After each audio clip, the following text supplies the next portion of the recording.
നമ്മുടെ ഈ നഗരത്തിലെ സാമൂഹ്യ രാഷ്ട്രീയ മാധ്യമ ജീവിതവുമായി ഇഴുകിച്ചേർന്ന ഒരാളാണ്. എൻ്റെ കൂടെയായിരുന്നു അദ്ദേഹത്തിൻ്റെ യാത്ര.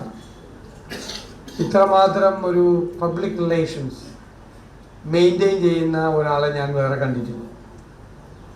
അദ്ദേഹം ഒരുപക്ഷെ അദ്ദേഹത്തിൻ്റെ ചെറുപ്പകാലത്തിൽ പരിചയപ്പെട്ട ഒരാളുമായിട്ടുള്ള ബന്ധം അദ്ദേഹത്തിൻ്റെ അവസാന നിമിഷങ്ങളിൽ വരെ അദ്ദേഹം കാത്തു സൂക്ഷിച്ചു. ഞങ്ങളെല്ലാം ഈ നഗരത്തിൽ വിദ്യാർത്ഥികളായി വരുന്ന കാലത്താണ് അദ്ദേഹത്തെ പരിചയപ്പെടുന്നത്. ഒരു 15-16 വയസ്സുള്ള സമയത്താണ് ഞാൻ അദ്ദേഹത്തെ ആദ്യമായി പരിചയപ്പെടുന്നത്. എത്രയോ വർഷക്കാലം നീണ്ടുനിന്ന ബന്ധമായിരുന്നു ആ വിദ്യാർത്ഥിയായിരുന്നപ്പോൾ അദ്ദേഹവുമായി ഉണ്ടാക്കിയ ബന്ധം.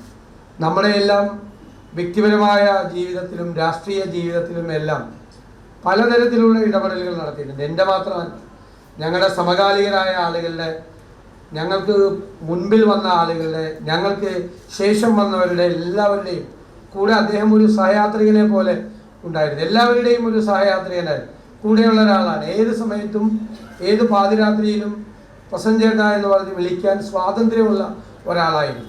നമ്മൾ സ്ഥാനങ്ങളൊന്നും ഇല്ലാതെ നടന്ന കാലത്തും സ്ഥാനങ്ങളിലെല്ലാം വന്ന കാലത്തും ഒരുപോലെയായിരുന്നു അദ്ദേഹത്തിൻ്റെ പ്രതികരണം എന്ന് ഞാൻ ഇന്നും ഓർക്കുന്നു. അപ്പോൾ അദ്ദേഹം മാധ്യമ പ്രവർത്തകർക്ക് വേണ്ടിയും അദ്ദേഹം ജീവിതം ഒഴിഞ്ഞു വെച്ച ഒരാളാണ്. എറണാകുളം പ്രസ് ക്ലബ്ബുമായി ബന്ധപ്പെട്ടിട്ടുള്ള അദ്ദേഹത്തിൻ്റെ ബന്ധത്തെക്കുറിച്ച് ഷീലിനൊക്കെ വളരെ നന്നായിട്ട് അറിയാം. പ്രസ് ക്ലബിൻ്റെ ആളുകൾക്ക് എല്ലാവർക്കും അറിയാം. അത്രമാത്രം ഒരു ബന്ധം അദ്ദേഹത്തിന് പ്രസ് ക്ലബിൻ്റെ ഒരു ഭാഗമായിരുന്നു.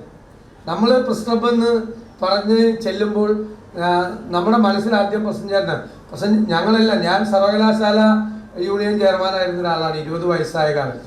അന്നൊക്കെയാണ് ഞങ്ങൾ പത്രസമ്മേളനം നടത്തി തുടങ്ങുന്നത്. ഞാൻ പത്രസമ്മേളനം നടത്തുമ്പോൾ പ്രസഞ്ചേട്ടനോട് ആദ്യം വിളിച്ചു പറയുന്നത് എല്ലാ നേതാക്കളും, ഇപ്പോൾ നേരത്തെ AK ആന്റണിയെ കുറിച്ചും വയലാരവിയെ കുറിച്ചൊക്കെ സൂചിപ്പിച്ചു, അവരുൾപ്പെടെയുള്ള എല്ലാ നേതാക്കന്മാർക്കും ഒരു പത്രസമ്മേളനം നടത്തണമെങ്കിൽ ആദ്യം പ്രസഞ്ചേട്ടനെ വിളിക്കുള്ളൂ. 20 വയസ്സുള്ള ഞാനും വിളിച്ചത് ആദ്യമായി പത്രസമ്മേളനം കൊച്ചി പ്രസ് ക്ലബ്ബിൽ നടത്തിയപ്പോഴും ഞാനും പ്രസഞ്ചേട്ടനെയാണ് വിളിച്ചത്. പ്രസഞ്ചേട്ടന് AK ആന്റണിക്കും വയലാരവി അന്ന് അവർ വലിയ നേതാക്കന്മാരാണ്. അവർക്ക് വേണ്ടി സഹായിക്കുന്നത് പോലെ ചെറിയ പയ്യനായി എനിക്ക് വേണ്ടിയും ചെയ്തിട്ടുണ്ട്.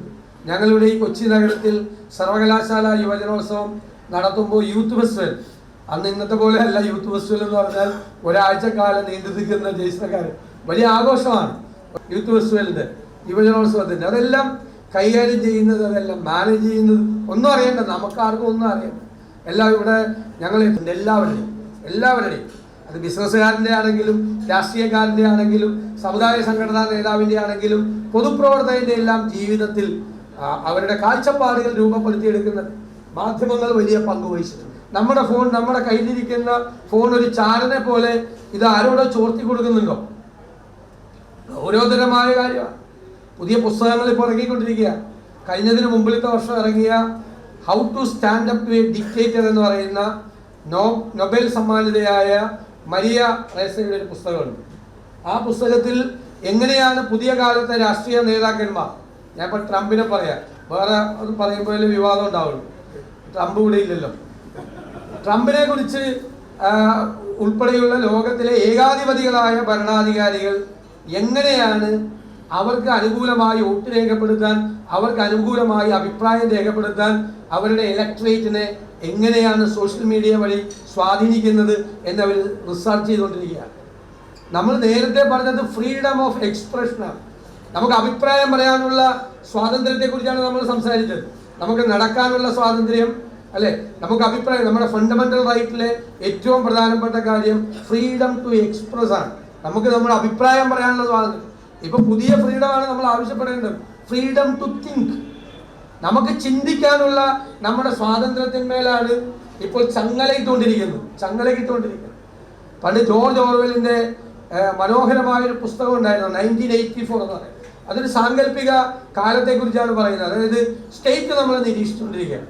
സ്റ്റേറ്റിന്റെ ഏജന്റുമാർ വീഡിയോ വഴി, ക്യാമറ വഴി നമ്മുടെ മൂവ്മെന്റ്സ്, ഞാനിവിടെ സംസാരിക്കുമ്പോൾ, ഞാൻ തിരിച്ച് ലിഫ്റ്റിൽ ഇറങ്ങുമ്പോൾ, ഞാൻ കാറിൽ കയറുമ്പോൾ, ഞാൻ യാത്ര ചെയ്യുമ്പോൾ, ഞാനൊരു മീറ്റിങ്ങിൽ പങ്കെടുക്കുമ്പോൾ, എൻ്റെ വീട്ടിലേക്ക് കയറി, എനിക്കൊരു സ്വകാര്യതയില്ല, എനിക്കൊരു പ്രൈവസി ഇല്ല.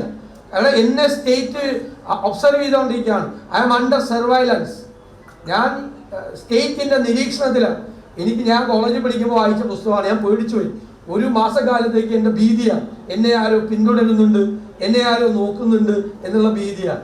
അതൊരു സാങ്കല്പികമായ ഒരു ലോകം ക്രിയേറ്റ് ചെയ്താണെങ്കിൽ, അന്ന് ജോർജ് ഓർവെൽ ക്രിയേറ്റ് ചെയ്ത ആ സാങ്കല്പികമായ ലോകം യാഥാർത്ഥ്യം നിറഞ്ഞൊരു ലോകത്തിലേക്ക് നമ്മൾ ജീവിക്കുക. ഇന്ന് ആരാണ് നമ്മളെ സ്വാധീനിക്കുന്നത്, ഏത് വഴിയാണ് നമ്മൾ സ്വാധീനിക്കുന്നത് എന്ന് നമുക്ക് പോലും മനസ്സിലാകാത്ത രീതിയിൽ നമ്മുടെ ചിന്തകളെ, നമ്മുടെ തോട്ട് പ്രോസസ്സിനെ മുഴുവൻ ഈ പറയുന്ന സംവിധാനങ്ങൾ ചെയ്യാണ്. അതിപ്പോൾ ആർട്ടിഫിഷ്യൽ ഇൻ്റലിജൻസ് കൂടി അതിൻ്റെ ഏറ്റവും പവർഫുള്ളായ രീതിയിലേക്ക് വരുമ്പോൾ അതുകൂടി ഉപയോഗപ്പെടുത്തിക്കൊണ്ടാണ് ഇത് ചെയ്യുന്നത്. അതിനെക്കുറിച്ച് തന്നെ പറയുന്നത് ഈ ദശകത്തിൻ്റെ അവസാനമാകുമ്പോൾ ഹ്യൂമൻ ഇൻ്റലിജൻസിൻ്റെ ഒപ്പം ആർട്ടിഫിഷ്യൽ ഇൻ്റലിജൻസ് എത്തുമെന്നാണ്. 3-4 കൊല്ലം കൂടി കഴിയുമ്പോൾ ഹ്യൂമൻ ഇൻ്റലിജൻസിനെ ബൈപ്പാസ് ചെയ്യും ആർട്ടിഫിഷ്യൽ ഇൻ്റലിജൻസ് എന്നാണ്. അത് കഴിഞ്ഞാൽ പറയുന്ന കേട്ടാൽ ഞെട്ടിപ്പോവും. നമ്മുടെ ബ്രെയിനും ആർട്ടിഫിഷ്യൽ ഇൻ്റലിജൻസും കൂടി കണക്ട് ചെയ്താൽ നമ്മുടെ ഹ്യൂമൻ ഇൻ്റലിജൻസ് 1 മില്യൺ ഫോൾഡ് വർദ്ധിക്കുമെന്നാണ്. നമുക്ക് ഇപ്പം തന്നെ ഒടുക്കുന്ന ബുദ്ധിയാണ്.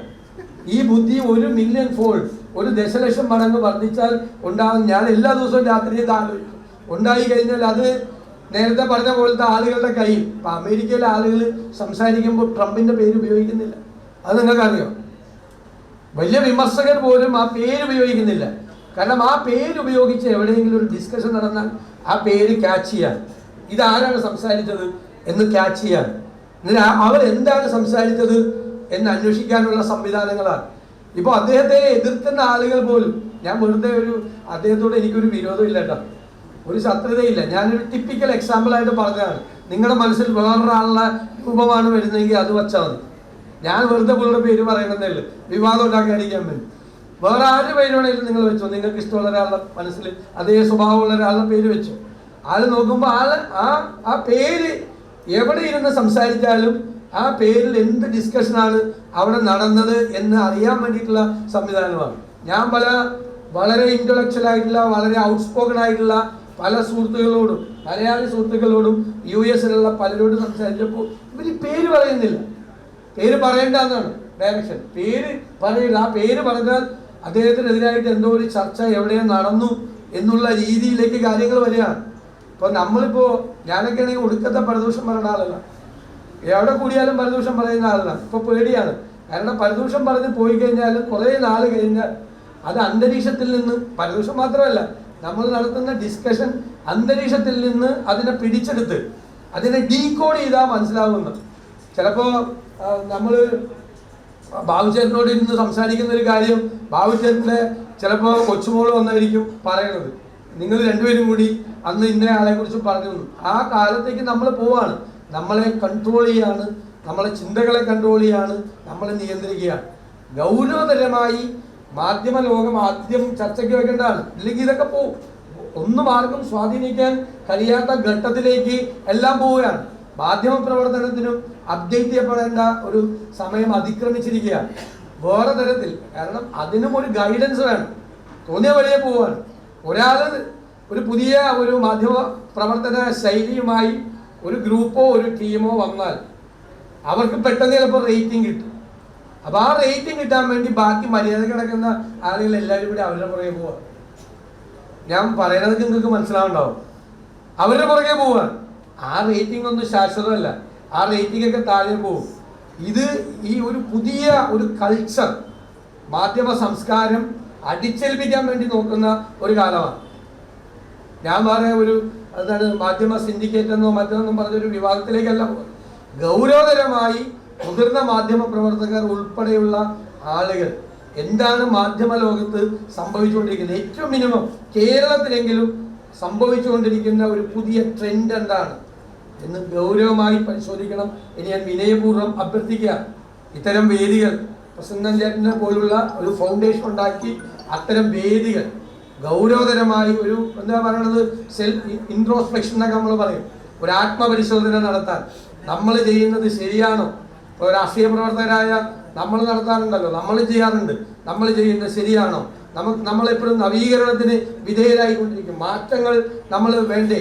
നമ്മുടെ സ്വഭാവത്തിനും നമ്മുടെ ശൈലിക്കും നമ്മുടെ രീതിക്കും കാലത്തിനനുസരിച്ചുള്ള മാറ്റങ്ങൾ പൊതുപ്രവർത്തകരായ നമ്മൾ, രാഷ്ട്രീയ നേതാക്കളായ നമ്മളും ചെയ്യുന്നത് പോലെ മാധ്യമ പ്രവർത്തകരും, മുതിർന്ന മാധ്യമ പ്രവർത്തകർ അതിന് മുൻകൈയെടുത്ത് ഈ മാധ്യമ രംഗത്ത് വരുന്ന എന്താ പറയുന്നത്, അപ്രിയമായ ചില ട്രെൻഡുകൾ അത് നല്ലതാണോ എന്ന് ഗൗരവതരമായി പരിശോധിക്കട്ടെ. പ്രസഞ്ചേട്ടൻ്റെ ഒരു പരിപാടി വന്നിട്ട് അത്രയെങ്കിലും പറയാതെ പോയാൽ അത് വലിയ തെറ്റായി പോകും എന്ന് ഞാൻ കരുതുന്നു. ഒരിക്കൽ കൂടി